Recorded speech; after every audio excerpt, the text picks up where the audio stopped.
Maintenant que vous avez résolu la croix blanche, notre objectif est de résoudre la deuxième partie qui est le milieu du cube. C'est en fait une étape assez amusante, car lorsque nous aurons terminé cette étape, nous serons à 2/3 du chemin pour résoudre complètement notre Rubik's Cube. Rappelez-vous que ces pièces sont les pièces situées au milieu de chaque face du Rubik's Cube, et qu'elles ont 2 couleurs. Donc, pour ne pas abîmer notre croix blanche et notre première couronne, nous avons besoin de tenir notre cube avec la croix blanche et la couronne en bas. Pour cela, retournez le cube afin d'avoir la croix blanche et la couronne en bas. Ici, nous nous concentrons sur les arêtes de la face supérieure U.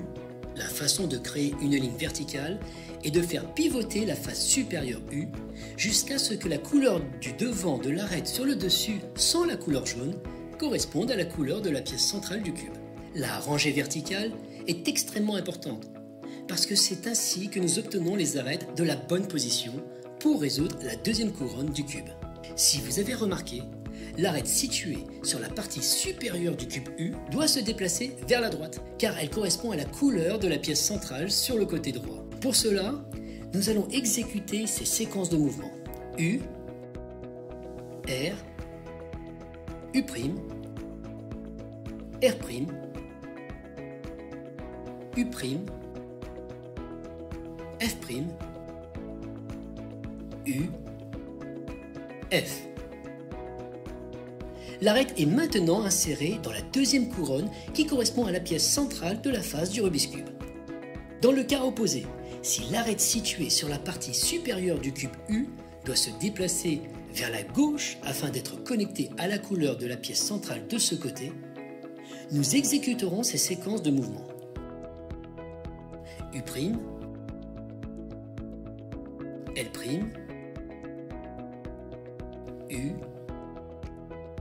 L, U, F, U', F'. Maintenant, si vous avez une arête qui est déjà insérée sur la deuxième couronne du milieu du côté droit, mais dans la mauvaise position, prenez n'importe quelle arête sur la face supérieure U du cube et refaites ces mouvements séquentiels dans le vide. U, R, U', R', U', F', U, F. Cela va sortir le cube de coin de la deuxième couronne afin de l'avoir sur la face supérieure U. Vous n'avez plus qu'à reconnecter l'arête avec votre centre de deuxième couronne et refaire ces mouvements séquentiels afin d'insérer l'arête dans la deuxième couronne. U, R, U', R', U', F', U, F.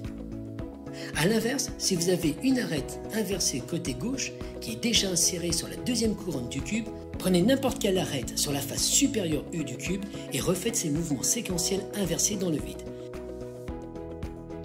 U', L', U, L, U, F, U', F'. Reconnectez l'arête avec votre centre de la deuxième couronne et recommencez ces mouvements séquentiels inversés.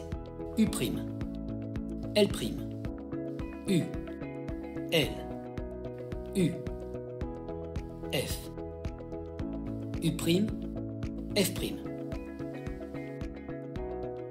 Félicitations, vous avez réussi et vous pouvez être fiers de vous. Nous sommes maintenant à 2/3 du cheminement pour résoudre complètement notre Rubik's Cube. Si les deux couronnes d'en bas ressemblent à ça, vous pouvez passer à l'étape numéro 5. Il ne nous reste maintenant qu'une seule couronne à finir.